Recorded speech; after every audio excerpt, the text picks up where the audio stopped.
Now let's shift our focus to Nasarawa State, where Governor Abdullahi Sule is set to sign an agreement with the Bengo province government of Angola to strengthen cooperation in agriculture, solid minerals, among other sectors. Governor Sule hosted a delegation from the Bengo province at the government house in Lafia. The meeting is a follow-up to an agreement earlier signed by both countries to deepen bilateral relations, particularly in the trade and economic development. It is a state that has so much to do with agriculture. In fact, when she mentioned that it was various sites that we visited a lot of sites for agriculture, especially all the states that are doing a lot of fruits and vegetables. I will not be surprised if it was Her Excellency the Governor that brought these bananas for us from here.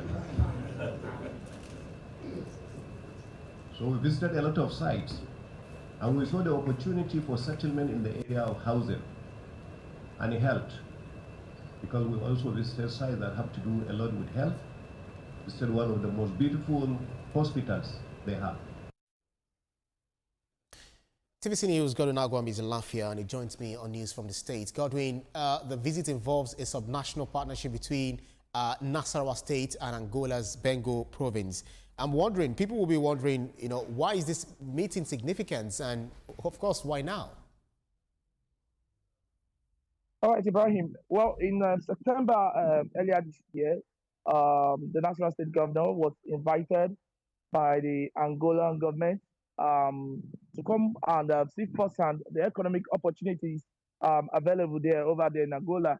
But this was as a result of an earlier agreement signed by President Bola Tinubu with the Angolan president for bilateral relations in infrastructure, in agriculture, in mineral resources, that is mining, and human capital development, education, and so on and so forth. A lot of sectors there that both governments are trying to explore. So now, why Nasarawa State government was invited was because the Angolan government felt it had a lot of has a lot of similarities with some of their states over there, especially Bengo states in Angola. So today we have the Nasarawa State Governor of Bengo coming to further strengthen that ties that the Nasarawa State government had come there to see for himself, and of course the president had earlier signed. So with our presence here now, it's expected that by tomorrow an agreement will be signed to solidify these ties in economy, in mining, in agriculture, in education, and so on and so forth. That's right. So in practical terms, Godwin, for residents of Nasarawa State, what could this mean for them?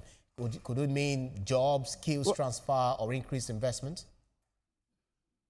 Well, of course, this means more jobs because the Nasarawa State already has a law in place that anybody who's coming to mine in the state must establish a factory here. So it's more job for the people, and of course, more internally generated revenue, because there will definitely be trade between both states and both countries.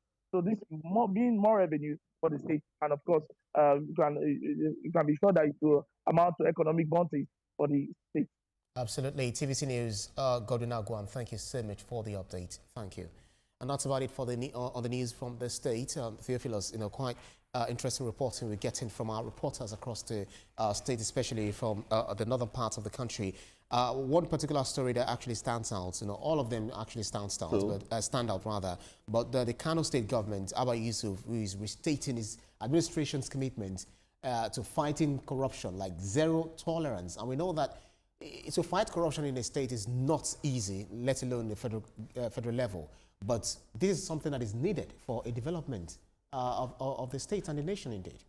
Well, it seems like we play a lot of lip service to the fight against corruption, and so rather than states that you're stating your commitment to fighting corruption, let us see the commitment firsthand. Let us see what you're doing to fight corruption in civil service. Corruption has been the bane of our existence in Nigeria, and so for me, I believe that state governments rather talk about it, do something about it. Let the people see that yes, you are indeed fighting corruption.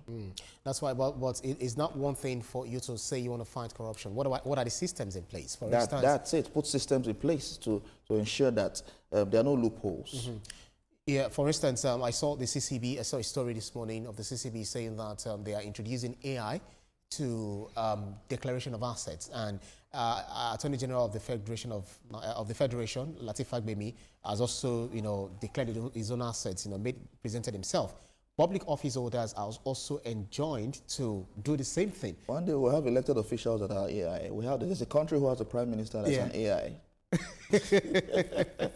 But all the same, it's a good move. It is. Right. All right, thank you so much, Ibrahim Shita. And that's TVC News this hour. For more updates on the stories we are monitoring, you can visit our website, www.tvcnews.tv.